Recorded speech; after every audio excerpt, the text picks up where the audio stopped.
Mistake number 4, agreeing to extend the closing date without concessions.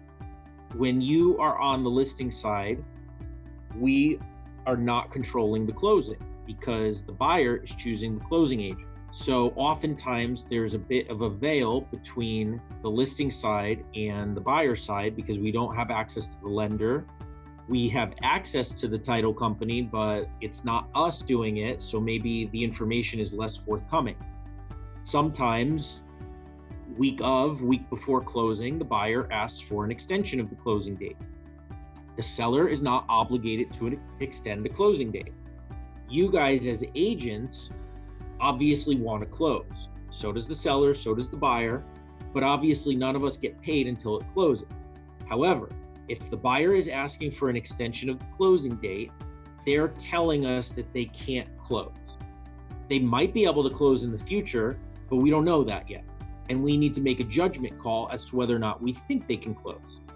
So when the buyer asks for an extension to the closing date, a lot of times, even when we're doing a seller representation and our office is representing the seller, we might just receive an addendum that's fully signed that extends the closing date. Sometimes it extends the loan approval period too.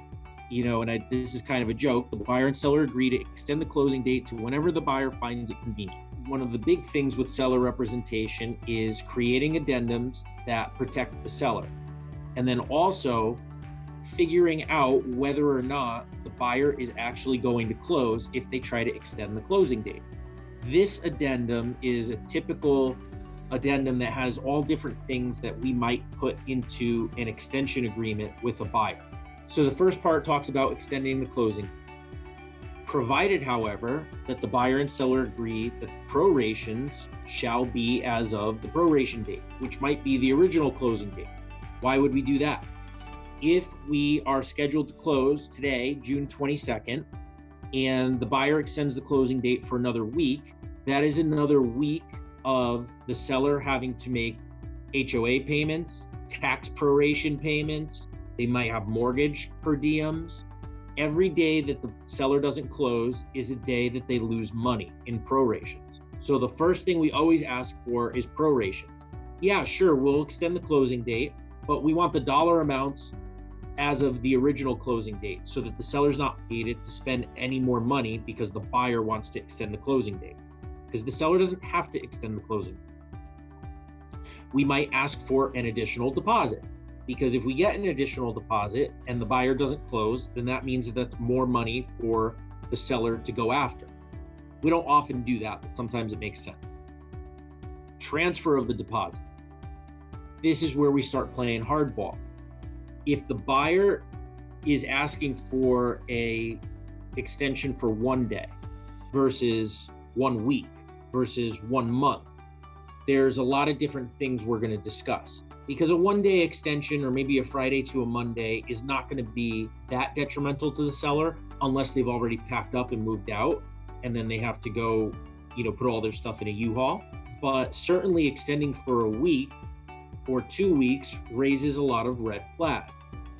So what we often like to do is say to the buyer, transfer the deposit over to the seller and we'll grant you an extension. Because if we closed on the original closing date, the deposit would go to the seller as part of seller proceeds. If we close in a week, that deposit is supposed to go to the seller as part of seller proceeds.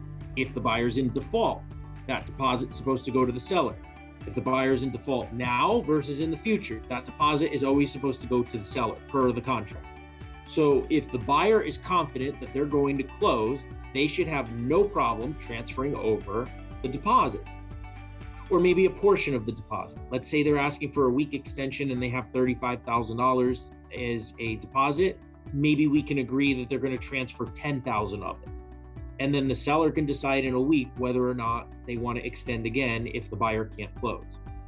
When we present this to buyers and they say, no, absolutely not, we're not going to do this. Why would we ever transfer our deposit? Then we say, fine, we're not going to extend the closing date. And oh, by the way, you're in default, transfer us your deposit now. And like I said at the beginning of this mistake, if the buyer is asking for an extension to the closing date, it means they can't close. So let me just explain how the transfer of that deposit works. Oftentimes what we'll do is we'll have the escrow agent transfer the deposit over to us, and then we keep it as a seller held escrow deposit. And then if they don't close on time, we release the deposit to the seller. Sometimes we'll just transfer the deposit to the seller immediately. It just depends on what's actually been negotiated. The financing contingency, I often see buyers try to extend their financing contingency with the closing date. And again, you don't want to do that if you're the listing agent. I talk about that a little bit more in my training on the addendums and the kickout clause and things like that. But basically, if the buyer's asking for anything, whether they're in their inspection period or loan approval period or not, the seller doesn't have to give them anything. The question is whether or not it makes sense to in order to make the deal go forward, or whether or not the seller is better served by saying no and possibly having the contract canceled. So that's all stuff that normally I will discuss with you guys before we get the clients on the phone. Let's come up with a game plan. Let's talk about what's going on with this. Have you talked to the buyer's lender yet? What kind of information are they giving you? We need to know a lot of information before we make the decision of either asking for a transfer of deposit or just saying no to an extension, whatever we're going to advise the seller to do.